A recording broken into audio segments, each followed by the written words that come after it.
hijo tendrá su mecanismo de defensa, todo ese proceso truculento que hubo, que lo sufrí pero no dije nada.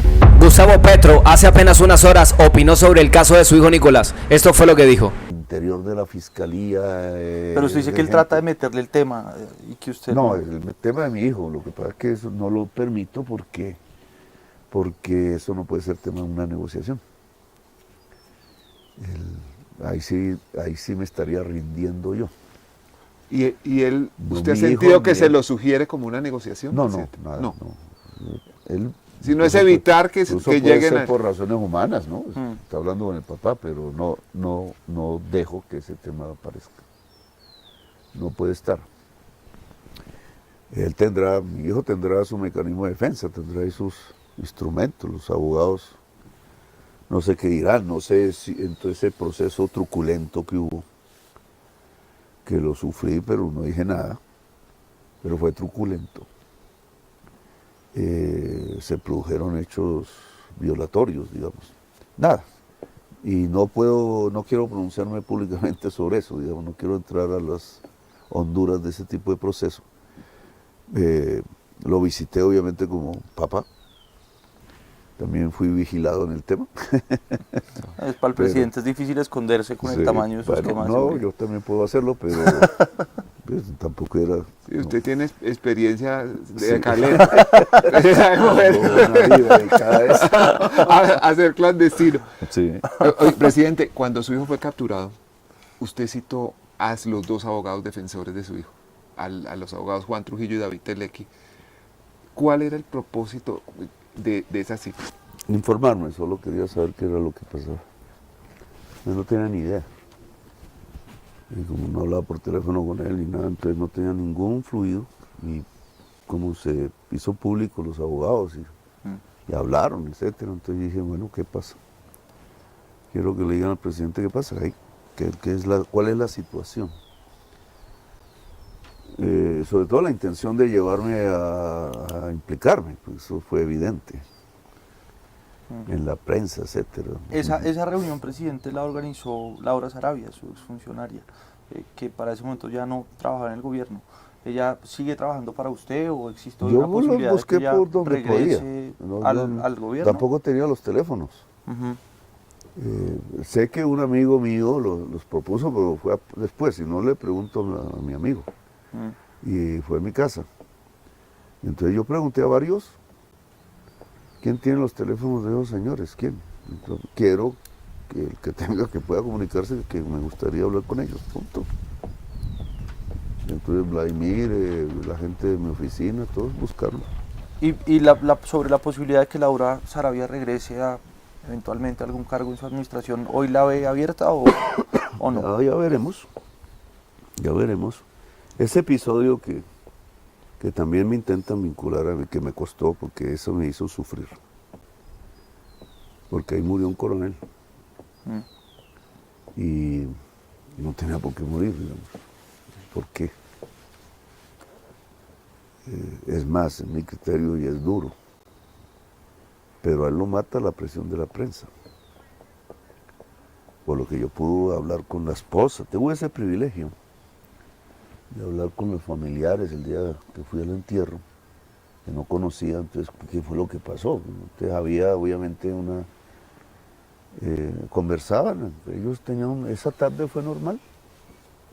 Él llevó a la mamá al aeropuerto, que se iba para París, habló con la hermana, que tengo entendido, y bueno, con su familia. Y entonces yo trataba de ver, bueno, ¿y cómo va llegando a la decisión? O sea, porque obviamente para mí, que no era el relato que estaba en la prensa, pues se había suicidado. Lo que había en la opinión pública era la insinuación de que quién sabe qué cosa mala habría hecho Petro, que lo mandó matar. Y yo quisiera pedirle, presidente, sobre eso. Yo quisiera pedirle, presidente, sobre eso una claridad, porque cuando usted dice lo mató a la presión de la prensa, ahí también hay un relato, ¿no? Y es un relato en el que nosotros, pues sí tenemos que ver, porque en cambio estábamos escribiendo un artículo sobre el tema y le hicimos una llamada al coronel, simplemente en un ejercicio de contrastación de una información con una fuente, y fue una llamada respetuosa, fue una llamada tranquila a hacer una pregunta. Entonces, cuando usted afirma lo mató la presión de la prensa, hay gente que puede Sí, mira, mirar a los periodistas eso que trabajan también en eso. podría, yo lo vi una vez en mi vida. De hecho, la llamada la publicamos.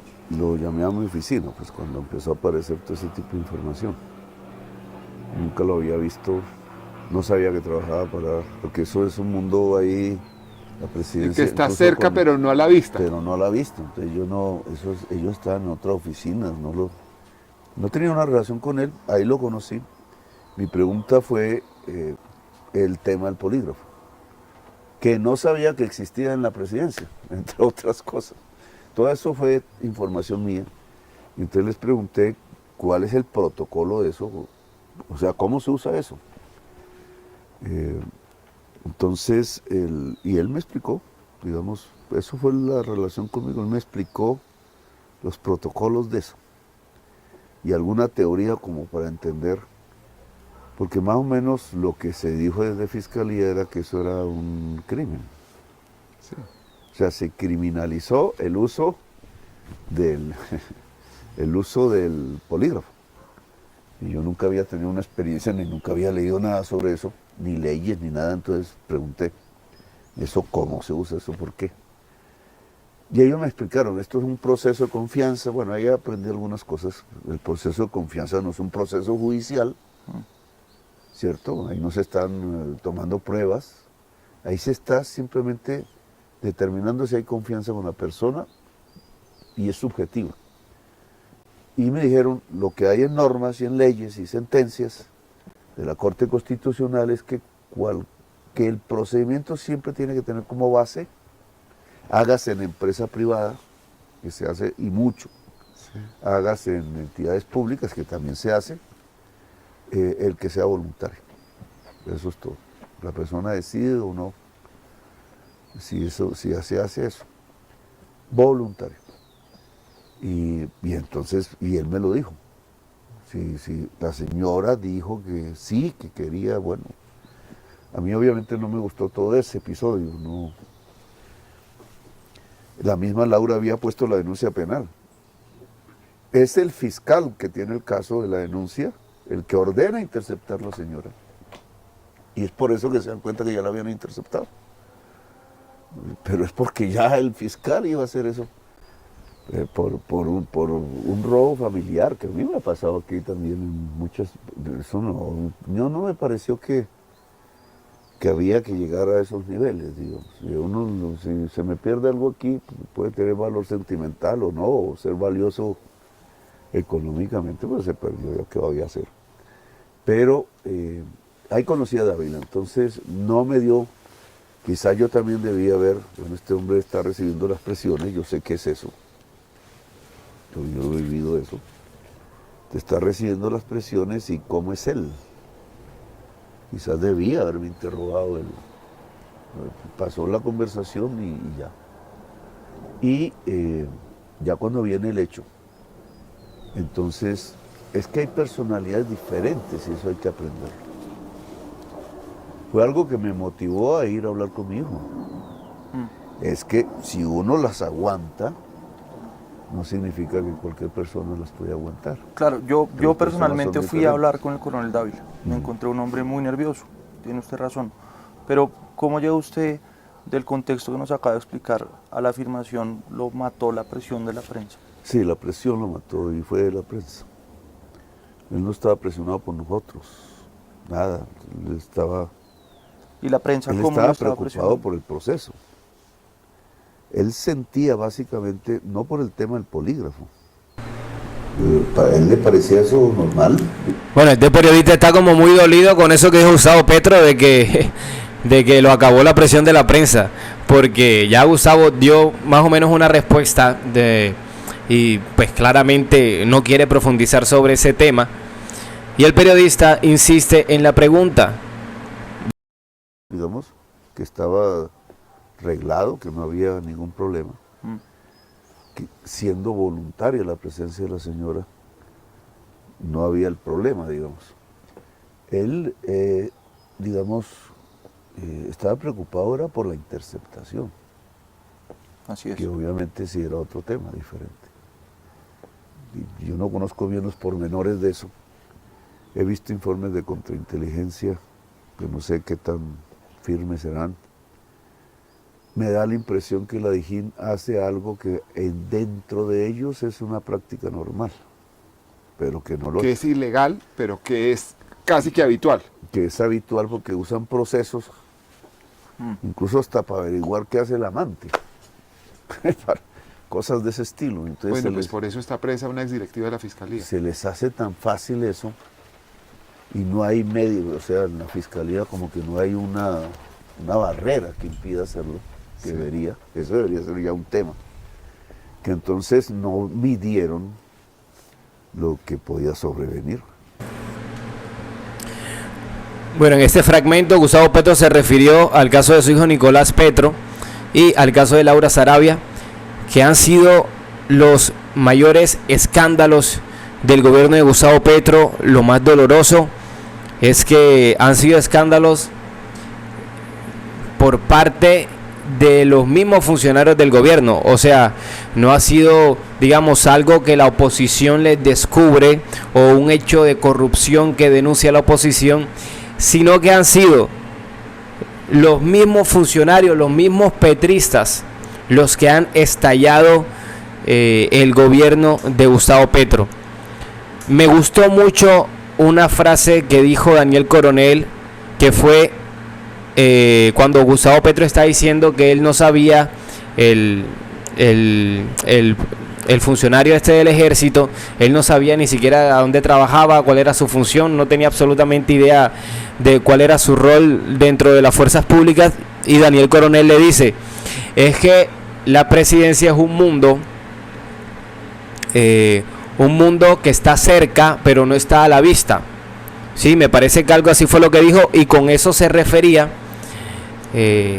precisamente a lo que nosotros hemos mencionado muchas veces, que Petro es el presidente, pero él no tiene control absoluto sobre lo que está haciendo de presidencia para abajo, el montón de burocracia y el montón de funcionarios públicos que hay. En ese sentido, Petro, ¿cómo controla a un funcionario pecueca de tal entidad del gobierno que es corrupto? ¿Acaso ustedes creen que Petro, en su agenda tan apretada, él tiene espacio para hacerle un control a todos los funcionarios del gobierno? No, eso es imposible. Por eso, en muchos videos yo he rodeado al presidente Petro, lo he defendido y he dicho, yo confío en Gustavo. En los que no confío es en la gente que está alrededor de él, y sé que si esa gente las embarra, eso no es directamente responsabilidad de Petro, porque él no tiene el control total de lo que está pasando en la presidencia. O sea, claramente él es el presidente, pero él no puede estar al tanto de todo lo que está sucediendo. Y los dos escándalos que estaba mencionando, el de Nicolás y el de Laura, son un claro ejemplo de eso.